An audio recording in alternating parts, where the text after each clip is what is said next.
안디옥 교회 선지자들과 교사들이 있으니 곧 바나바와 니게르라 하는 시므온과 구레네 사람 루기오와 분봉왕 헤롯의 젖동생 마나엔과 및 사울이라. 주를 섬겨 금식할 때에 성령이 이르시되 내게 불러 시키는 일을 위하여 바나바와 사울을 따로 세우라 하시니 이에 금식하며 기도하고 두 사람에게 안수하여 보내니라. 자, 여러분 보십시오. 이때 사울의 이름이 제일 끝에 있죠. 이때까지만 해도 사울이 존재감이 별로 없었습니다.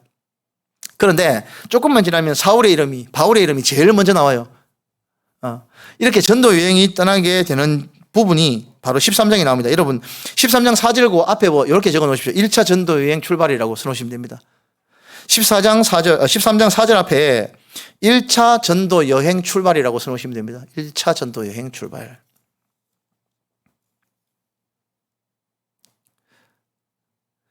자, 여러분들 지도 하나 보실까요? 1차 전도 여행 출발이라고 하는데,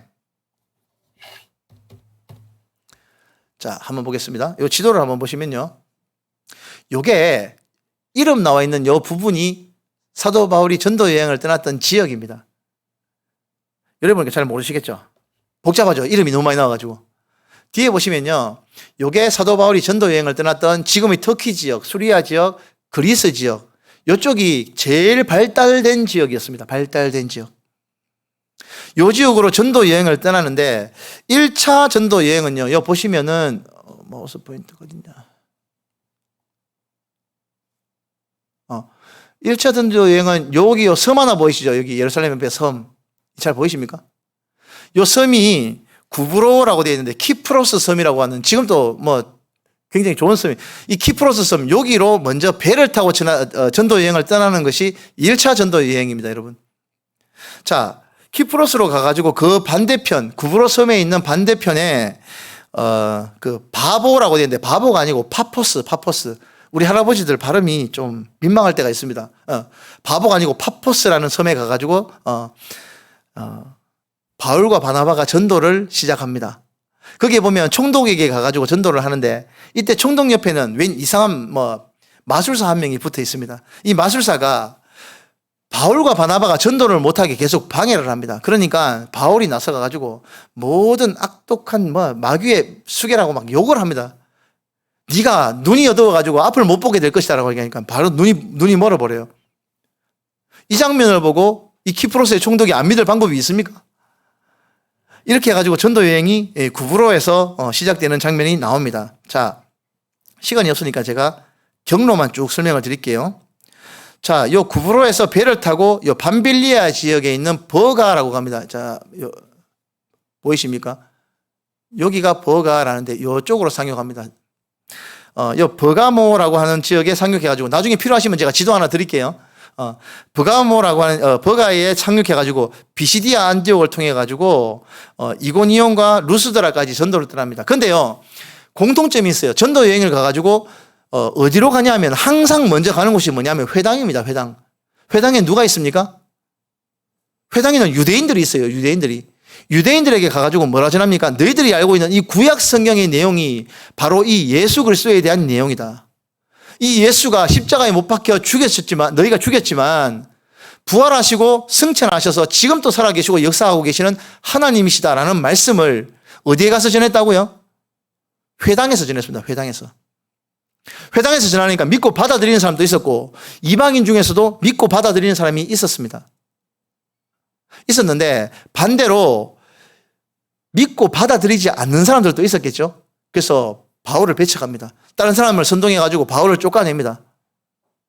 이런 내용이 1차 전도 여행 때 먼저 일어납니다. 비시디아 안디옥을 지나고 이고니온을 지나고 루스드라로 가가지고 루스드라에서 병자를 고치고 하나님의 복음을 막 전하고 있는데 앞에 도시에서 사도 바울을 반대했던 사람들이 떼거지로 몰려와가지고 바울을 끄집어내가지고 돌로 막 때려 죽여버립니다.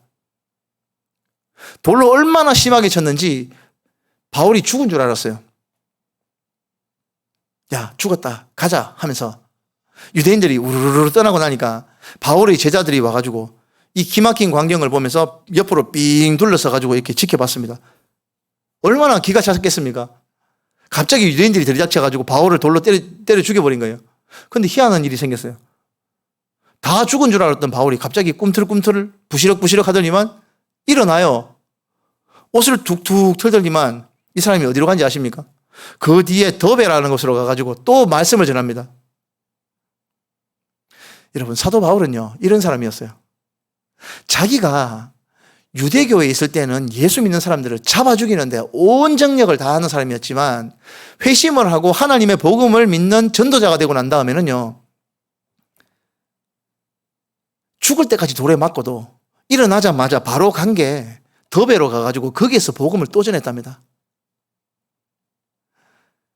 그리고 다시 왔던 길로 돌아갑니다. 더베에서 루스드라, 루스드라에서 이고니온, 이고니온에서 비시디아 안디옥, 그리고 다시 항구로 돌아와가지고 안디옥으로 돌아오는 것이 1차 전도 여행이었습니다. 요 지도 나중에 제가 복사를 해서 한 개 드릴게요. 요 경로로 갔습니다.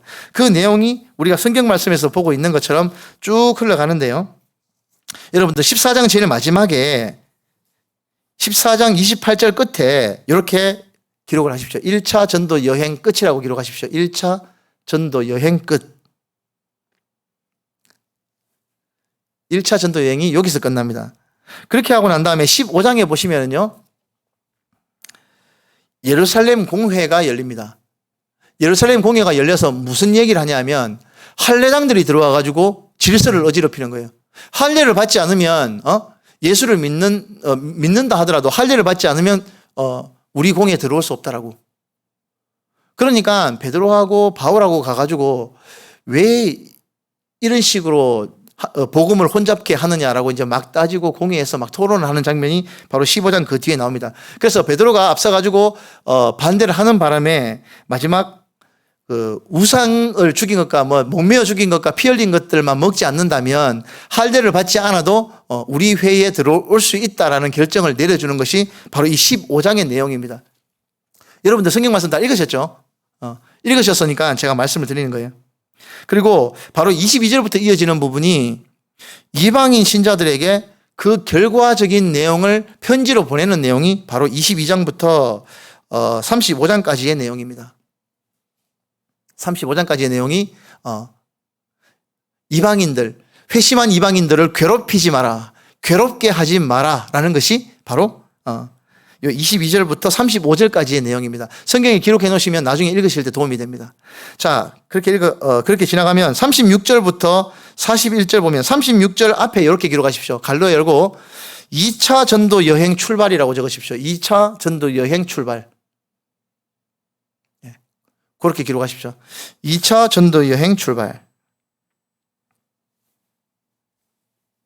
한번 보겠습니다. 36절에서 41절까지의 말씀을 한번 보겠습니다. 36절에서 41절. 보자. 15장 36절에서 42절. 114. 예. 말씀 보겠습니다. 며칠 후에 바울이 바나바더러 말하되 우리가 주의 말씀을 전한 각 성으로 다시 가서 형제들이 어떤가 방문하자 하고 바나바는 마가라 하는 요한도 데리고 가고자 하나 바울은 밤빌리아에서 자기들을 떠나 함께 일하러 가지 아니한 자를 데리고 가는 것이 옳지 않다 하여 서로 심히 다투어 피차 갈랐으니 바나바는 마가를 데리고 배를 타고 구브로로 가고 바울은 신라를 택한 후에 형제들에게 주의 은혜에 부탁함을 받고 떠나 수리아와 길리기아로 다니며 교회들을 견고하게 하니라. 자, 앞을 보십시오. 36절부터 억수로 큰 사건이 하나 있었죠. 바울과 바나바, 그 성품 좋은 바나바가 대판 싸웠답니다. 바울하고. 이 성품 좋은 사람이 싸울 정도면 얼마나 심하게 싸웠는지 대충 알 수가 있죠. 그죠? 바울은요, 이런 거예요. 안 된다면 안 되는 거예요 하면서 그런 사람이었습니다. 위대한 전도자였음에도 불구하고 이 사람은 안 되는 건 안 되는 사람이었어요. 불칼 같은 사람이었어요. 근데 바나바는 그러지 마십시오. 마가가 그때는 좀 돌아갔을지는 모르겠습니다만 지금은 다시 돌아와가지고 마음 잡고 우리와 같이 전도 여행을 떠나려고 합니다. 같이 데리고 갑시다 합니까? 절대 안 된다고 반대합니다. 그것 때문에 막 대판 싸웠어요. 갈라섰습니다. 그래. 그래서 전도팀이 갑자기 두 팀이 되어버렸네요. 교회라는 데는 참 희한한 것 같아요. 대판 싸워가지고 두 팀으로 갈랐었는데 전도는 두 팀이 생긴 거예요. 그래서 바나바는 구브로로 가고 바울은 다시 육로를 통해 가지고 자기가 전도했던 더베 쪽으로 지나갑니다. 자, 여러분, 마가 요한이 왜 1차 전도 여행 중간에 도망갔는지 확실치는 않습니다. 하나는 너무 부잣집 외동아들 도련님이라서 그 어려운, 여러분 전도 여행이라 해가지고 우리가 지금 다니고 있는 이런 여행이 아니고요. 걸어서 진짜 생고생하는 겁니다. 이 고생을 견디지 못하고 도망을 갔다라는 설이 하나 있고요. 또 하나는 뭐냐면 이 마가 요한이 할례당이었다라고 되어 있습니다. 그 뒤에 보면 기록에 보면 할례당이었다라고 되어 있거든요. 신학적으로 할례당이기 때문에 안 맞지 않습니까? 할례를 받지 않고서는 안 된다라는 내용이기 때문에 그런 주의였기 때문에 할례당이었다라고 되어 있습니다. 이 두 가지 중에서 뭐가 정설인지 정확하지는 않습니다만 전도팀에서 이탈해가지고 돌아간 거, 도망간 거는 사실인 것 같아요. 그러니까 바울은 이걸 받아줄 수가 없었던 겁니다. 그래서 두 팀이 갈라져가지고 전도 여행을 각각 떠납니다. 그게 이제 2차 전도 여행의 출발점이죠. 그래서 16장에 보면 바울은 디모데를 데리고 갑니다. 더베로 가서 거기에 보면 어머니는 유대인이고 아버지는 헬라인인 이 성품 좋은 디모데를 추천을 받습니다. 뒤에 보면 디모데전서, 디모데후서 있죠. 굉장히 성품 좋은 사람이었던 것 같아요. 이 디모데를 발굴해가지고 기릅니다. 진짜 아들처럼 기릅니다. 사도 바울이. 그렇게 해가지고 개척한 교회를 디모데에게 부탁합니다. 우리도요, 이렇게 복음을 전하면 그 교회에서 이분이 든든히 써가지고 큰 일꾼으로 역할을 할 수 있도록 세워주고 다시금 성장할 수 있도록 옆에서 지원해주고 길러줘야 되는 부분이 있는 겁니다. 그래야 교회가 성장을 하는 거예요. 바울은 참 뭘 합니까? 사도 바울이 없는데 보면 나중에 고린도 교회에서 얼마나 엉망진창이 되는지 여러분들 보실 거예요. 바울이 떠나고 나면요, 꼭 이런저런 문제가 생겨요. 교회는요, 후신을 길러내야 됩니다. 그 후대를 통해서 교회가 든든히 서나가는 거예요. 그래서 우리 중고등부, 청년부, 이 교회에서 길러진 사람들. 지금도 뒤에 보면 우리 민재 선생님이 이 교회에서 나고 자란 분 아닙니까? 저런 분들이 많아져야 돼요. 그래야 이 교회가 든든히 서는 거예요.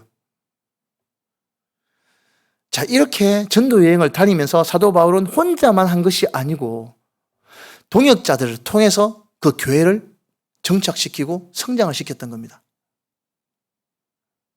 이렇게 사도 바울이 전도 여행을 떠나는 부분이 지도를 한번 보시면 지도를 한번 보겠습니다. 2차 전도 여행은 육로로 떠났습니다. 배로 간 것이 아니고 이렇게 육로로 쭉 따라갔습니다. 육로로 이쪽으로 보이시는지 모르겠다. 다음 나중에는 빨간색 포인트를 가져와야 되겠네요. 이쪽으로 가서 이제 사도 바울은요, 이 아시아 지역을 전도할 생각이었던 것 같아요. 아시아가 지금 우리나라에 있는 이런 아시아가 아니고요. 지중해의 아시아, 아스이아라고 하면 동쪽의 땅이라는 뜻인데 지금의 터키 지역, 이쪽이 아시아 지역입니다. 아시아 지역. 여기로 가가지고 복음을 전파하려고 그랬습니다. 근데 꿈에 하나님의 사자가 글로 못 가게 막았어요. 글로 가지 말고, 저 뒤에 보면은 바다 건너 그리스 땅으로 넘어가라라고 얘기를 합니다. 그래서 사도 바울이 자기는 아시아에 가가지고 복음을 전하고 싶었지만 아시아에 가서 복음을 전하지 못하고, 바다 건너, 마케도니아 지역으로 넘어가는 부분이 바로 이 성경 말씀의 16장부터 17장까지 쭉 넘어가는 부분입니다. 보면요, 바울과 실라가 복음을 전하다가 귀신 들린 사람이 있었는데 이 여자가 바울과 실라를 따라다니면서 너희는 하나님의 예수 그리스도의 복음 하나님의 종들이라고 따라다니면서 자꾸 뭐라 하니까 진짜 귀신 들린 여자가 자꾸 따라오네 하면서 귀신 보고 나가라 그럽니다. 그러니까 귀신이 나가버렸어요, 그 여자에게. 근데 문제가 뭐냐면 이 귀신 들린 여자가 점을 잘 쳤던 것 같아요. 이 귀신 들린 여자가 치는 점 때문에 돈을 굉장히 많이 버는 그 주인이 있었던 모양인데 귀신이 그 여자에게서 나가버리니까 어떻게 됩니까? 점을 못 치잖아요. 돈벌이가 없어졌네? 그래서 이 사람이 바울과 실라를 고발합니다. 그래서 바울과 실라가 잡혀가가지고 죽사게 두드려 맞고 감옥에 갇힙니다. 감옥에 갇혀가지고 있는데 바울과 실라는요, 제가 말씀드렸죠. 바울은 가만히 있는 사람이 아니라고요. 죽사게 두드려 맞고 감옥에 갇혀가지고 있음에도 불구하고 바울과 실라가 옥에 갇혀가지고 같이 박수치면서 찬송 부르는 거예요. 찬송. 아까 우리 불렀던 것처럼 이 몸의 소망 무행가 박수를 치는 이게 찬양을 막 부르니까 갑자기 희한한 일이 생겼어요. 흔들 하더니만 지진이 콱 일어나는 거예요.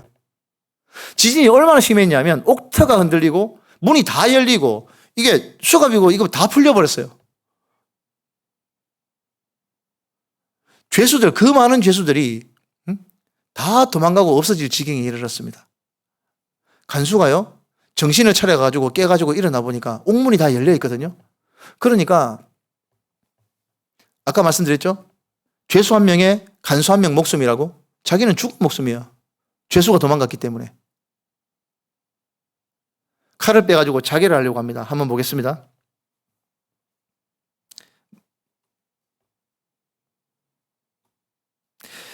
16장 27절에서 34절 말씀입니다.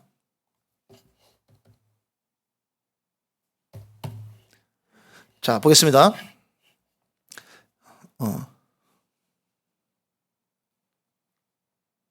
16장 27절에서 34절입니다. 간수가 자다가 깨어 옥문들이 열린 것을 보고 죄수들이 도망한 줄 생각하고 칼을 빼어 자결하려 하거늘 바울이 크게 소리질러 이르되 내 몸을 상하지 말라 우리가 다 여기 있노라 하니 간수가 등불을 달라고 하며 뛰어들어가 무서워 떨며 바울과 실라 앞에 엎드리고 그들을 데리고 나아가 이르되 선생들이여 내가 어떻게 하여야 구원을 받으리까 하거늘 이르되 주 예수를 믿으라 그리하면 너와 내 집이 구원을 받으리라 하고 주의 말씀을 그 사람과 그 집에 있는 모든 사람에게 전하더라. 그 밤 그 시각에 간수가 그들을 데려다가 그 맞은 자리를 씻어주고 자기와 그 온 가족이 다 세례를 받은 후 그들을 데리고 자기 집에 올라가서 음식을 차려주고 그와 온 집안이 하나님을 믿음으로 크게 기뻐하니라. 자, 앞을 보십시오. 그죠? 구원받은 사람의 마땅한 반응은 뭐라고요? 내가 어떻게 할꼬? 이제 내가 뭘 하면 되겠냐? 내가 어떻게 할꼬? 주님, 제가 어떻게 하면 되겠습니까? 이것이 하나님을 제대로 만난 사람, 구원을 받은 사람, 이 간수는요, 구원받은 겁니다. 죽을 목숨 아니었습니까? 자기만 죽습니까? 가족도 몰살할 위기였어요. 자기가 잃어버린 죄수가 몇 명이나 됐겠습니까? 옥을 얼마나 깊은 데 가다 놨는지 등불을 들고 내려가야지 볼 수 있을 만큼 깊은 옥에 가둬놨어요. 옥이 다 터지고 문이 다 열려 있었던 거예요. 얼마나 다급했으면 칼로 자결을 하려고 그랬습니다. 그런데 뭐라 그럽니까? 저 밑에서 소리가 들리죠. 자결하지 말라고. 우리 다 여기 있다고. 죽은 목숨이 삶을 얻은 거예요. 이게 구원입니다, 여러분. 목숨은 구원 얻었는데 정말 중요한 거 영생을 구원 얻어야 될 거 아닙니까? 선생들이요. 내가 어떻게 하면 구원을 얻을까? 이게 바른 질문이죠. 예수님을 만난 사람, 구원을 얻은 사람이 해야 될 올바른 질문입니다, 이게. 그러니까 바울이 뭐라 그럽니까? 주 예수를 믿어라. 그리하면 너와 내 집이 구원을 받으리라.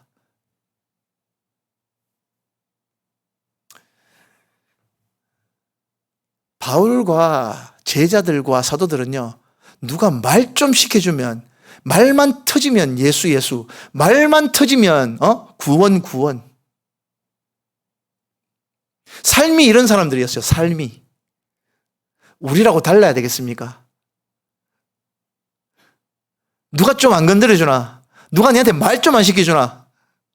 그래야 안 되겠습니까? 시간이 없는데도 이 얘기는 한번 짚고 넘어갔습니다. 얼마나 정말 가슴 뭉클한 얘기 아닙니까? 그죠? 자, 계속 보겠습니다. 바울과 신라가 그렇게 두드려 맞고 옥에 가셨는데 나중에 옥에 간수의 이야기를 듣고 그 위에 높은 사람이 얘기합니다. 아, 그러나 그럼 너가 이제 집에 가라 그냥 이렇게 얘기합니다. 그러니까 바울이 그냥 안 갑니다. 두 눈 똑바로 뜨고 얘기하죠. 네가 지금 로마 사람인 우리를 죄도 정하지 않고 때리고 옥에 가다 놓고 뭐 이제가 뭐 집에 가라고 이래 얘기합니다. 그러니까 이 간수 위 높은 사람이 부들부들 떱니다. 로마 사람 함부로 때렸다가는 큰일 나거든요. 로마 시민권자를 함부로 건드렸다가는 큰일 나요. 나중에도 보면 바울이 로마 시민인 게 억수로 크게 작용을 하는 부분이 나옵니다. 로마 시민을 함부로 죽이지도 못해요. 재판을 받지 않고는 함부로 죽이지도 못합니다. 로마 시민은요. 대단한 권세가 있었습니다. 그런데 내가 로마 시민인데 너가 로마 시민인 나를 죄도 정하지 않고 때렸느냐. 그래놓고 뭐 그냥 집에 가라고 얘기하니까 위에 높은 사람이 와가지고 삭삭 비는 장면이 나오죠. 그게 바로 16장 뒷장면입니다.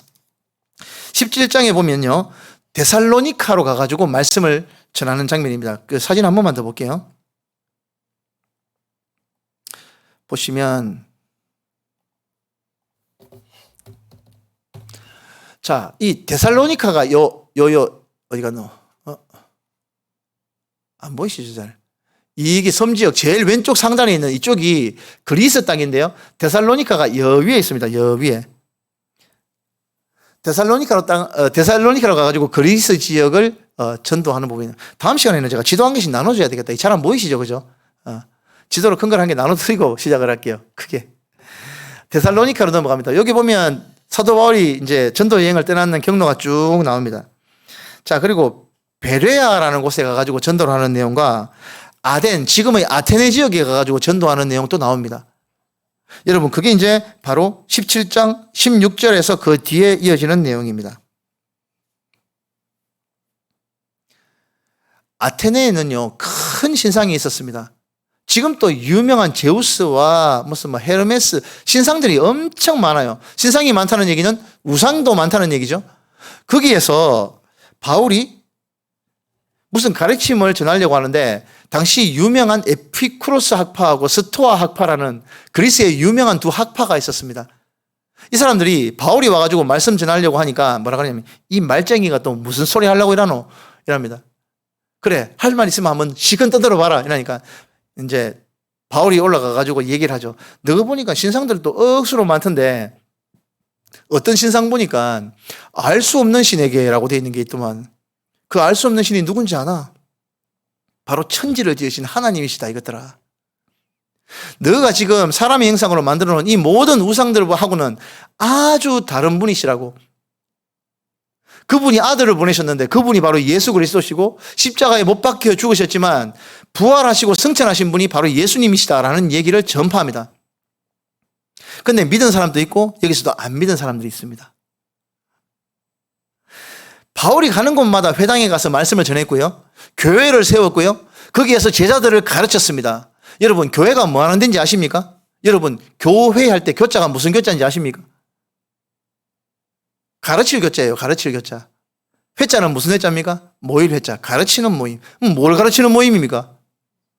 예, 말씀을 가르치는 모임이에요. 여기서 예배도 드리고 중요한 내용도 많지만 여기는요, 말씀을 가르치고 말씀을 배우는 곳입니다. 교회입니다. 교회. 가르치는 모임. 그런데 어디 교회 가봐도 우리 학장로 교회처럼 이렇게 성경을 갖다가 창세기부터 계시록까지 다 가르치는 교회는 잘 없어요. 여러분들 참 복 받으신 겁니다. 여러분들께서도요, 밖에 나가서 이 배운 말씀을 전할 수 있어야 될 것입니다. 바울도 그렇게 했었고요. 자, 계속 보겠습니다. 시간이 많이 지났죠? 자, 18장 보시면요, 바울이 고린도에 가가지고 말씀을 전하는데 10절 마지막에 이렇게 적으십시오. 10절 마지막에 이 성 중에 내 백성이 많으니라 하는 부분에 줄을 것이고 그 밑에 11절 마지막에 1년 6개월을 이 고린도에서 머뭅니다. 1년 6개월 고린도에서 머물면서 사도 바울이 한 일이 뭐냐면 거기다 이렇게 기록하십시오. 고린도 교회 개척이라고 기록하시고요. 또 하나는요, 데살로니카 전 후서 기록, 이렇게 기록하시면 됩니다. 자, 다시 말씀드릴게요. 1년 6개월을 머물고 거기에 줄을 것이고요. 1년 6개월 동안 뭘 했냐면요, 고린도 교회를 개척했습니다. 그리고 그 옆에 데살로니카 전 후서 기록이라고 해놓으시면 됩니다.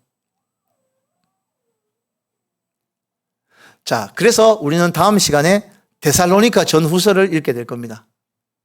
오늘은요, 제가 서두에도 말씀드렸지만 오늘은 제가 강의 길다고 미리 말씀드렸죠. 겁을 좀 드렸습니다.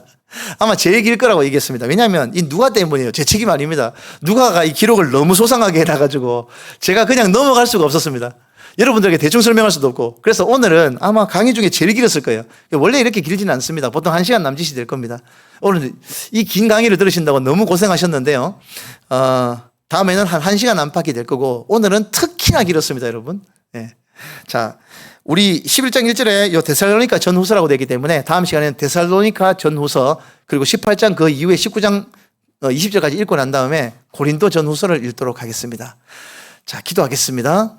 하나님 아버지 감사합니다. 오늘은 사도행전에 대해서 보았습니다.